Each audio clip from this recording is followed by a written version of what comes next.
Hello, I'm Alec Avdakov, and welcome to the life and times of Frederick the Great.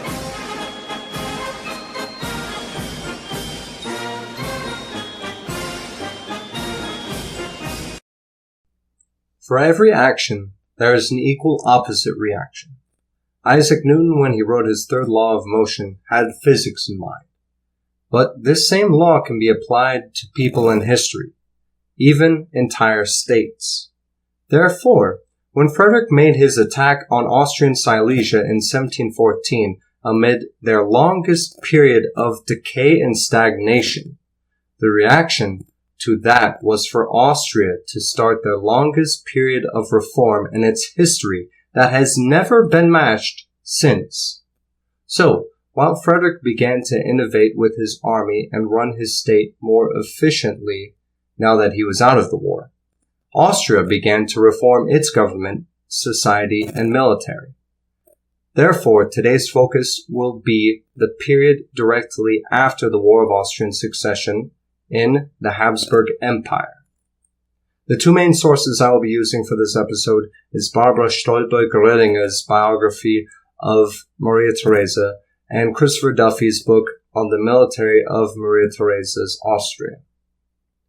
The 17th century saw the rise of mechanical pendulum clocks throughout Europe. Clocks needed only to be wound, and the machine would work by itself. The 17th century also saw the rise of Enlightenment thought, which took a scientific and objective view at society and how people interact with one another.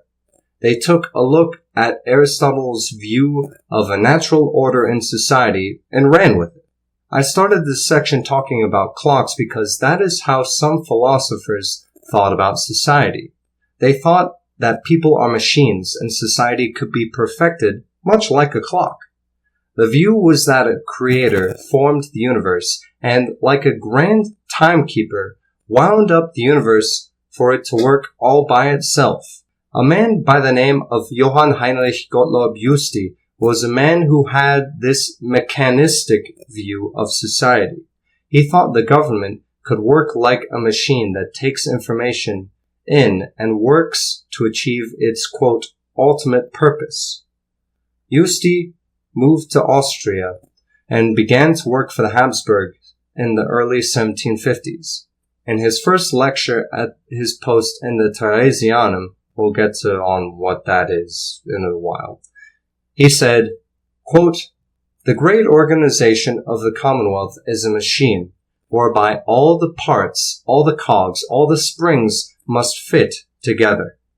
Justi thought that the absolute monarchy was the best form of government because one person who was well informed could oversee all the machinery of the state, that all its component parts were operating smoothly. Now, all this high-minded belief that society was just like a huge clock that only needed intervention every now and then when it needs to be wound is all well and good in theory. But the simple fact is that we are talking about the Habsburg lands. There are few things, if anything at all, that is systematic when talking about the Habsburg Empire in the first half of the 1700s. First off, consider how diverse the lands were under the double-headed eagle of the Habsburgs. Going from west to east, there is the Austrian Netherlands in what is today Belgium, centered around Brussels. This land had a strong merchant class, and languages spoken there were Dutch and French, Walloon and Flemish. The Habsburg administration had somewhat of a light touch in this corner of the empire. There were various blobs of Habsburg territory in southwest Germany, such as Freiburg im Breisgau. There were the Tyroleans, who had a strong sense of freedom in the Alps. Picture the stereotype of leather shorts-wearing yodelers, and you'll be close to who the Tyroleans were. The Habsburgs had also a hold of Lombardy in Italy, centered around Milan. There was Austria proper, with Vienna being its glittering center where the Habsburgs considered their home base. There was also Bohemia and Moravia in what is today Czechia, centered around Prague. the peasants mainly spoke Czech, whereas the ruling class spoke German. The Bohemian lands were often treated as the punching bag of Habsburgs due to its tendency for the Habsburgs to tax them extremely high. There was, of course, also Hungary, which was basically left alone to do its own thing. They were only asked to provide soldiers and occasional taxes when there was a war. Then there was the military frontier. I myself have had a bit of trouble wrapping my brain around understanding what the military frontier was. But to put it as simply as I can, this was the area directly bordering the Ottoman Empire. And that was where many of the Croats and Serbs lived within the Habsburg Empire. There was a mix between local light troops and some Austrian regular troops that made this region of the empire its home. The Habsburg Empire had disconnected lands throughout Europe that included the forested mountains of Transylvania to the urban flatlands of Flanders. Each region of this disjointed realm had its own laws, customs, and local languages. The Habsburgs also had lands that were majority Catholic, but there were sizable minorities of Protestants, Jews, and Orthodox Christians. Therefore, when you see lectures about the Austrian absolute monarchy becoming this machine that simply needs to be administered, take this with an entire ocean's worth of salt. The concept of the Habsburg Empire is also something difficult for a modern mind to consider. Don't consider this empire a country, but more like a semi-feudal conglomeration of lands that were under one ruling family.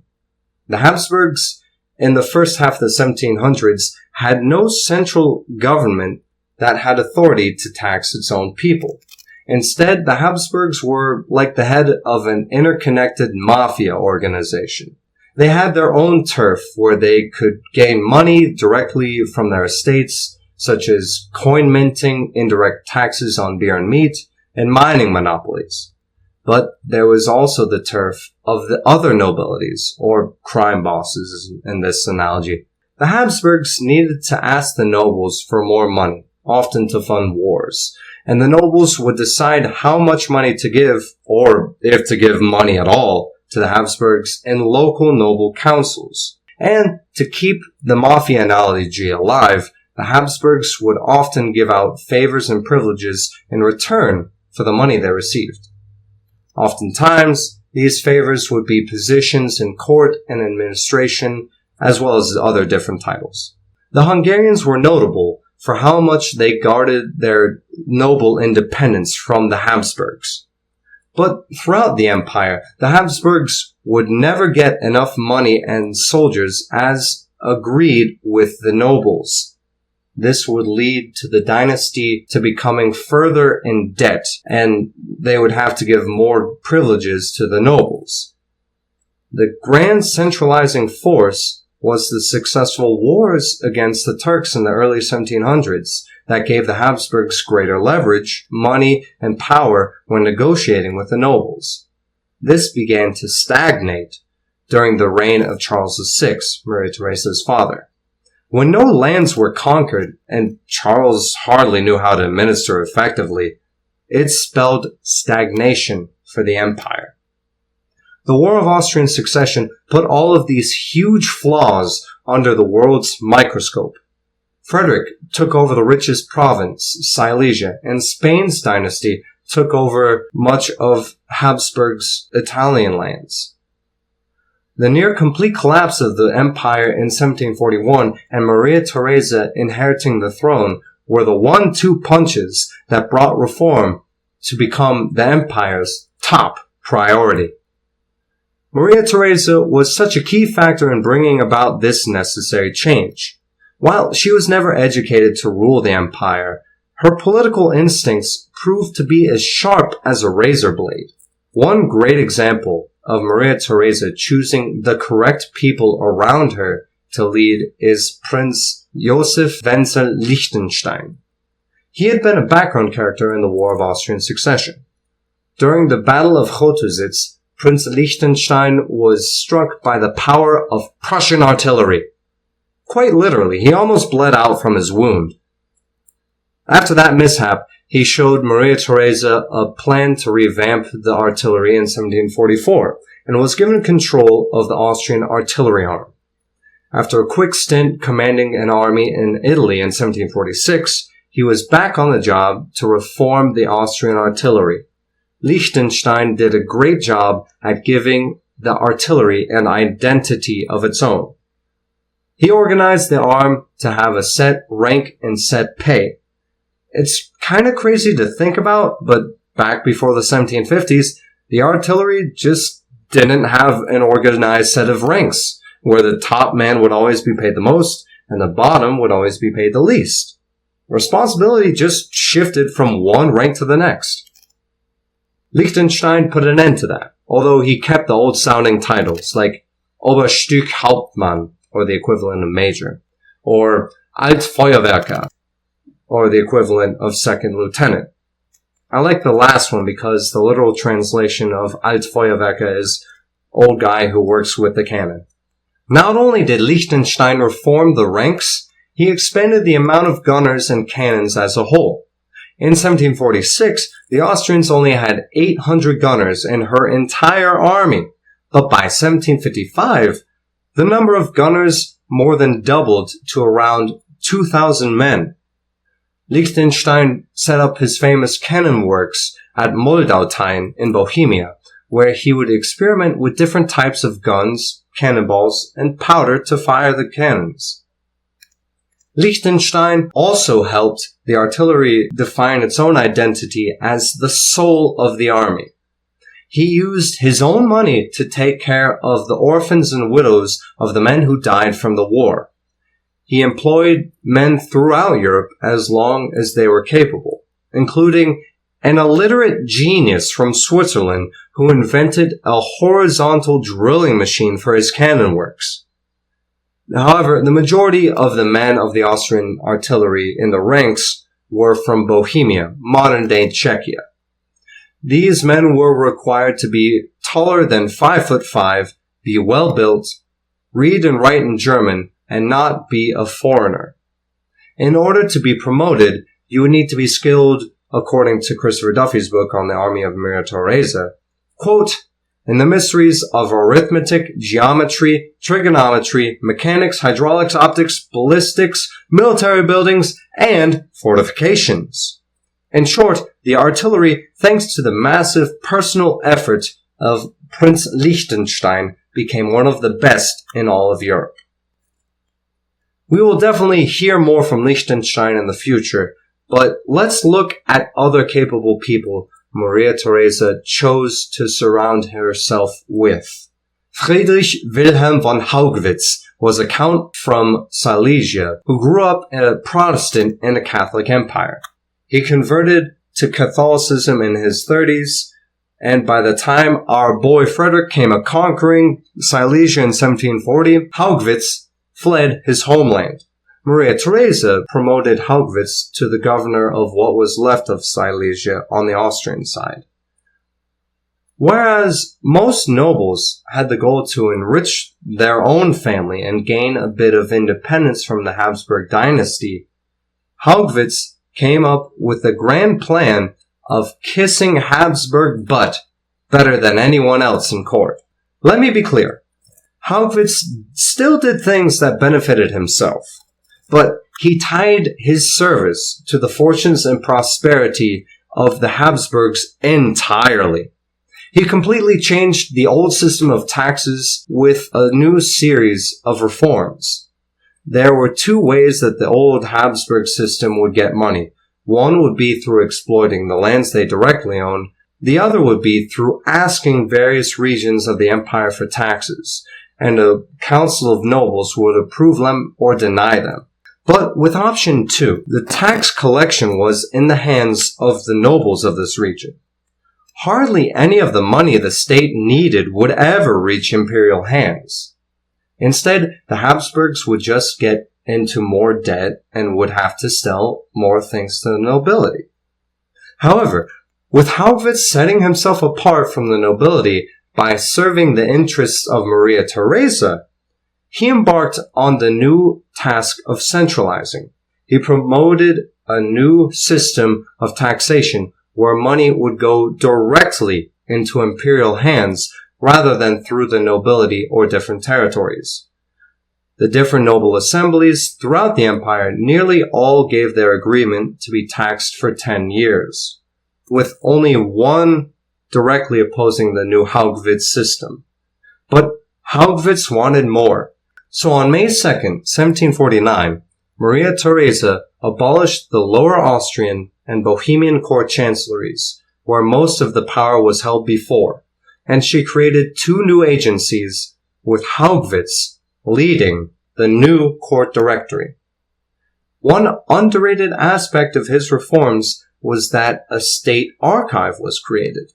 If you're going to have an organized state, you have to know where your papers are. And before Maria Theresa, that simply did not exist. Imagine that one scene in SpongeBob when he's trying to figure out his name, but he lost the file, and then his brain caught on fire. This is a perfect analogy to the Habsburg Empire. For example, someone was trying to find the minutes for the talks leading up to the Peace of Westphalia that ended the 30 Years' War, and found out it had been burned down in some random dude's house 20 years earlier. Therefore, when the Habsburg Archive was established on September 13, 1749, it planted the seed of a single Habsburg state.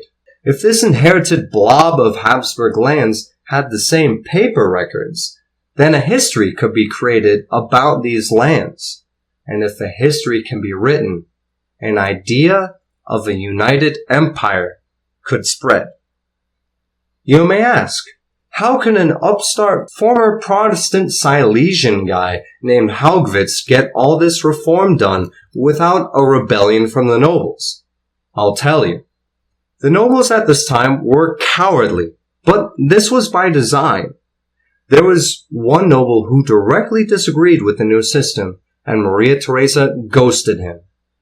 The whole system of court etiquette was based on royal favor.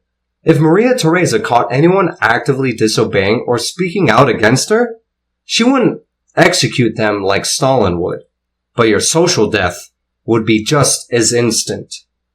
The nobility as a class was silent about the reforms, but internally grumbling. To conclude today's episode about the Austrian reforms of the 1740s and 1750s, I'll have to talk about the topic of foreign policy. If anyone is talking about Austrian foreign policy in the era of Maria Theresa, you have to bring up the one, the only, Graf Wenzel Anton von Kaunitz-Reitberg. But we'll just call him Kaunitz. He is going to be a major character for the rest of this podcast. So whenever I talk about Frederick, just know that somewhere on the horizon of Frederick's brain is Kaunitz. So, who was this dude? And why was Kaunitz so important? Well, hold on, let me get to that. Kaunitz was born on February 2nd, 1711, on what will become known as Groundhog Day. He was born to a Moravian father and a Westphalian mother, both of high nobility. He was the only surviving son out of 16 children. His grandfather had become an imperial count, but got deep in debt to do it. Therefore, it was all the more necessary for our boy Kaunitz not to be a screw-up. He was educated at the University of Leipzig, the de facto headquarters of the Protestant German Enlightenment. After he completed his law education, he went on a grand tour that just makes me really jealous. He went to Berlin, Brussels, Cologne, Frankfurt am Main, Munich, Venice, Rome, Naples, Florence, Milan, Genoa, Turin, and after all of that, Paris. Lucky duck. In 1735, he got his first job and married. In 1742, he was posted to Turin, the capital of the then Sardinia Piedmont. Nowadays, we'll just call it Northern Italy.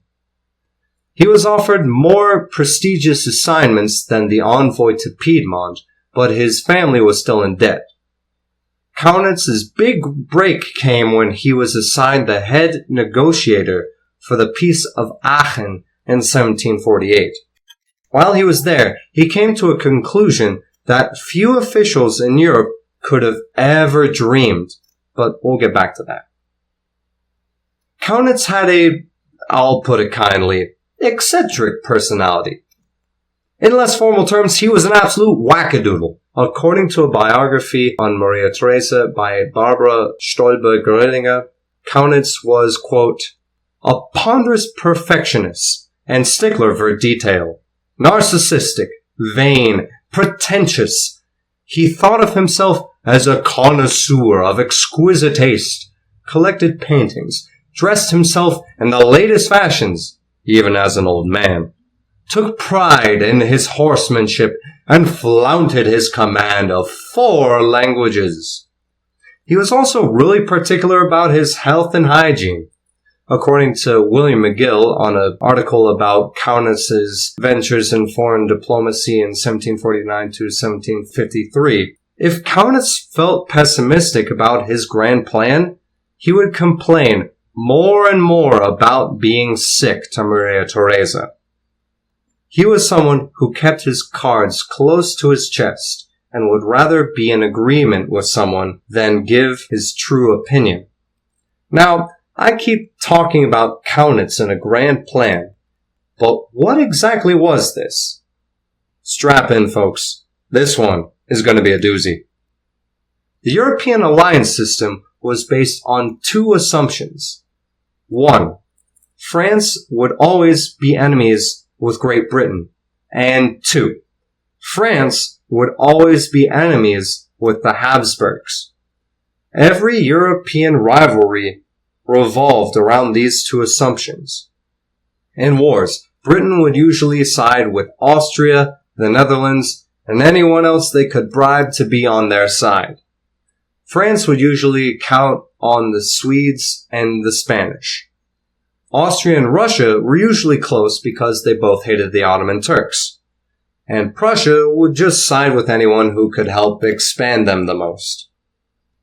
Kaunitz saw what had happened at the end of the War of Austrian Succession and realized Britain really sucked at being an ally to Austria. Britain was more concerned with helping Prussia gain recognition of Silesia than helping its half-century-long ally in Austria. Kaunitz then asked what could be done about this situation. After assessing it, Kaunitz concluded that Prussia was the main enemy of the Habsburgs. But what could Britain do if and when Prussia tries to snatch more Austrian land? Their army was far too puny and too far away to do anything. But what if Austria could isolate Prussia from France? Or even better, what if they could ally with France against Prussia? With France no longer protecting Prussia, Kaunitz assumed that taking Silesia would be a cakewalk. He presented his plan to get closer with France in the court conference in January of 1749. He astonished most with how radical, but how eloquently he promoted his idea. Maria Theresa decided that they would try to isolate Prussia, but not at the expense of losing Great Britain as an ally. To put this project on a trial run, Maria Theresa promoted Kaunitz to the main Austrian ambassador to France. Despite failing to make much ground in Versailles to promote his grand plan to ally with France, he gained favor with Maria Theresa. In 1753, he was promoted again to become the state chancellor. Kaunitz was now in control of Austrian foreign policy. Side tangent here, but Maria Theresa apparently thought the former state chancellor was an absolute buffoon. According to Barbara Stolber-Grödinger's book on Maria Theresa, quote, on one occasion, she had been called calling him an ass. This in no way is the end of the story of reforms for Maria Theresa, or the end of the story of the ambitions of Kaunitz. However, this is how I shall end today's episode. How will all of this change affect Frederick's Prussia? Will Austria become the new great superpower and have the continent's perfect government? Or will all of this reorganization come up flat? Will I take another year to produce the next episode? Only time will tell. To conclude, I shall only say, bonne chance, mon ami. Here is a little epilogue about my personal life, if you want to hear about it. The history part of this episode is over, so if that's all you care about, go on a walk, touch some grass, and do whatever you wish. But for all of those who are curious why it took all the way until now for me to produce something, here's my answer. Life became very complicated, stressful, and busy. Last summer I planned to come out with this episode, and in fact I've been writing this script since the spring of 2025. However, my job has been extremely stressful, multiple personal events have occurred, and I never managed to finish the script. I apologize to all of those who donate to me on Patreon because I did not mean for this to happen. For everyone waiting for me to produce the next episode, I thank you for your patience and I appreciate your support. I love the comments and encouragement I continue to get. Anyway, that's the main reason. This summer we'll have a monthly schedule of me producing episodes, and I do plan on finishing my true crime documentary on the Jumonville murder. I cannot thank you all enough for staying by me.